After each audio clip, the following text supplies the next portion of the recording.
wabarakatuh. Bertemu lagi dengan Hamzah Mizan.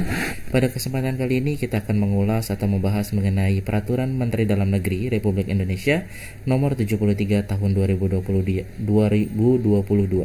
yang saat ini sedang viral. Banyak video yang beredar mengenai Peraturan Permendagri ini yang terbaru. Nah, mengenai apa? Mengenai pencatatan nama pada dokumen kependudukan. Mau tahu lengkapnya seperti apa? Ikuti terus video ini sampai selesai. Jangan lupa like, subscribe, tulis di kolom komentar jika ada pertanyaan, dan share seluas-luasnya agar video ini bermanfaat untuk rekan-rekan yang lain. Baik teman-teman semuanya, kita akan ulas langsung. Ini adalah salinan ya resmi dari Peraturan Menteri Dalam Negeri Nomor 73 Tahun 2022 tentang pencatatan nama pada dokumen kependudukan. Bagi ayah bunda, Bapak Ibu semuanya, perlu diperhatikan ada peraturan baru ya. Kita langsung saja kepada pasal 2 ya, yang mana intinya ini hanya pendahuluan. Nah, yang intinya adalah, dan ini juga di pasal 1 juga hanya pemberitahuan dalam peraturan menteri ini yang dimaksud dengan penduduk adalah warga negara Indonesia dan orang asing yang bertempat tinggal di Indonesia. Nah, kemudian kita langsung kepada intinya. Nah, pasal 2, kita mulai dari pasal 2 yang memang menjadi menurut saya ini penting ya untuk kita ketahui bersama. Pencatatan nama pada dokumen kependudukan dilakukan sesuai prinsip norma agama, norma kesopanan, dan norma kesusilaan, dan sesuai dengan ketentuan peraturan perundang-undangan. Tentu pemerintah dalam hal ini Kemendagri tentu mengevaluasi, artinya ada data-data mungkin yang memang namanya yang mengharuskan ya, sesuai dengan norma agama, norma kesopanan, artinya yang memang nama-nama itu tentunya nama-nama yang baik gitu diharapkan. Nah, kemudian di pasal 3, nah ini juga menjadi penting. Apa sih yang dimaksud dengan dokumen kependudukan? Ini masih banyak yang bertanya-tanya ataupun masih bingung.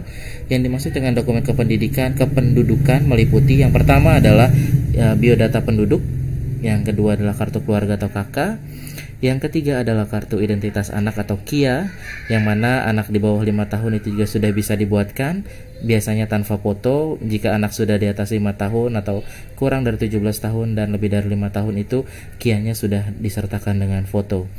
Kemudian D-nya, poin D, poin 4, kartu tanda penduduk elektronik atau KTPE ya. Bagi rekan-rekan yang belum memiliki kartu tanda penduduk elektronik, segera membuat kartu tanda penduduk. Kemudian yang kelima adalah surat keterangan kependudukan, dan yang terakhir adalah akta pencatatan sipil ya. Dan ini yang dimaksud dengan dokumen kependudukan. Nah, peraturan ini menjadi penting karena ini memang berkaitan dengan kita sehari-hari. Kita tidak bisa mengurus sesuatunya, membuat SIM, membuat paspor, membuat SKCK dan sebagainya, itu pasti membutuhkan dokumen-dokumen kependudukan seperti ini. Bahkan urusan perbankan pun kita harus memiliki dokumen-dokumen ini dengan lengkap gitu. Nah, di pasal 4 itu semakin lagi menerangkan bahwa terkait pasal-pasal sebelumnya, pencatatan nama pada dokumen kependudukan sebagaimana dimaksud dalam pasal 2 tadi dilakukan oleh Disdukcapil, Dinas Penduduk dan Catatan Sipil, Kabupaten atau Kota, UPT Disdukcapil Kabupaten Kota atau Perwakilan Republik Indonesia. Nah, di poin 2 di pasal 4, pencatatan nama pada dokumen kependudukan sebagaimana dimaksud pada ayat 1 dengan memenuhi persyaratan. Yang pertama adalah mudah dibaca, tidak bermakna negatif, dan tidak multitafsir. Artinya nama itu mudah dibaca. Pencatatan nama, ini jelas ya, jangan jelas. Pencatatan nama pada dokumen kependudukan ini nih semua KTP, KK, akte, surat keterangan kependudukan, KIA dan sebagainya, itu namanya adalah nama yang mudah dibaca, tidak bermakna negatif. Artinya yang memang nama-nama itu baik, yang tadi sebagaimana di pasal 1, di poin 2, di pasal 2, dan tidak multitafsir, artinya tidak memiliki banyak tafsir dari arti nama tersebut. Nah, kemudian yang berikutnya ini tidak juga kalah menarik karena memang mesti ditemukan nama-nama yang cukup panjang. Jumlah huruf paling banyak ya, ini paling banyak 60 huruf termasuk spasi. Jadi sudah termasuk spasi itu dihitung. Ya, artinya paling banyak menyertakan nama adalah 60 huruf dan termasuk sudah spasinya. Kemudian di poin C di pasal 4 nomor 2 poin C-nya, jumlah kata paling sedikit 2 kata. Jadi contohnya adalah Abdul atau Muhammad saja gitu. Itu berarti belum memiliki 2 kata ya. Berarti dilengkapi minimal 2 kata. Mungkin ini terkait dengan ketika nanti kita membuat paspor ya dan lain sebagainya, yang itu memang diharuskan untuk memiliki 2 kata dalam nama, 2 suku kata ya. Abdul Rohim, Muhammad Faris, Abdul Aziz dan lain sebagainya. Itu karena masih ditemukan memang banyak ya teman-teman kita yang memiliki satu suku kata namanya gitu. Dan ini bagi ayah bunda, bapak ibu semuanya, seluruh bapak ibu di seluruh Indonesia, ini Permendagri terbaru 2022 mudah-mudahan menjadi perhatian kita untuk memberikan nama anak kita sesuai dengan yang dipersyaratkan oleh Permendagri ini. Nah, kemudian berikutnya adalah di pasal 5, di pasal 4, di poin 3, dalam hal penduduk melakukan perubahan nama, pencatatan perubahan dilaksanakan berdasarkan penetapan Pengadilan Negeri dan persyaratan diatur sesuai dengan ketentuan peraturan perundang-undangan.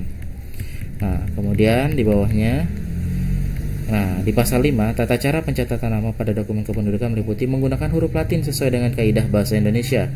Nama marga, famili atau yang disebut dengan nama lain dapat dicantumkan pada dokumen kependudukan. Cukup jelas. Gelar kependidikan, adat, dan keagamaan dapat dicantumkan pada kartu keluarga dan kartu tanda penduduk elektronik yang penulisannya dapat disingkat. Di poin berikutnya, di pasal 5 poin 2, nama marga, familia yang disebut dengan nama lain sebagaimana dimaksud ayat 1 huruf B merupakan satu kesatuan dengan nama. Di poin 3 lah semakin diperjelas, tata cara pencatatan nama pada dokumen kependudukan dilarang disingkat tata cara pencatatan nama kecuali tidak diartikan lain ya. Artinya pencatatan nama pada dokumen kependudukan itu dilarang disingkat, namanya dilarang disingkat ya. Artinya ya Muhammad ya ditulis semuanya Muhammad, bukan Muh dan lain sebagainya ya. Abdul bukan ABD gitu, disingkat kecuali tidak diartikan lain. Jadi cukup jelas. Yang poin B, menggunakan angka dan tanda baca itu dilarang. Menggunakan angka dan tanda baca ya. Nama ada angkanya dan juga ada tanda baca. Mungkin tanda baca kutip, petik dan lain sebagainya. Kemudian poin berikutnya, mencantumkan gelar pendidikan dan keagamaan pada akte pencatatan sipil ya, SPD, SE, SH dan lain sebagainya ya, MPD, MAG dan sebagainya. Dan keagamaan mungkin haji, hajah dan sebagainya itu dilarang ya. Nah, itu yang menjadi poin-poin penting pada Permendagri nomor 73 tahun 2022 ini yang terbaru ya. Kita lihat nanti ke bawah. Jadi ini pembinaan sebagaimana maksud pada ayat 1 memberikan informasi. Kemudian di sini di pasal 7 diperjelas penduduk yang memberikan nama yang melanggar ketentuan pasal 4 ayat 2 huruf B pasal 5 ayat 3 pada pejabat sipil UPT di Sdukcapil Kabupaten Kota atau perwakilan pemerintah tidak mencatatkan dan menerbitkan dokumen kependudukan. Artinya berhak untuk tidak diterbitkan jika memang melanggar dari ketentuan-ketentuan yang tadi sudah disebutkan. Jadi mudah-mudahan informasi ini bermanfaat untuk teman-teman semuanya, ayah bunda yang memiliki yang akan atau yang saat ini mungkin memiliki tadi poin-poin yang dikenakan pada poin di atas ya, bisa mengetahui agar tidak menjadi kesulitan di kemudian hari. Sebaiknya mengikuti peraturan-peraturan yang memang sudah ditetapkan. Peraturan ini dimulai berlaku pada tanggal diundangkan ya, agar setiap orang mengetahuinya. Memerintahkan pengundangan peraturan dengan penempatan dalam berita negara ditetapkan 11 April 2022. Menteri Dalam Negeri Muhammad Tito Karnavian diundangkan di Jakarta 1 April 2022. Jadi ini demikian informasi mengenai Permendagri terbaru nomor 73 tahun 2022. Mudah-mudahan bermanfaat. Terima kasih. Assalamualaikum warahmatullahi wabarakatuh.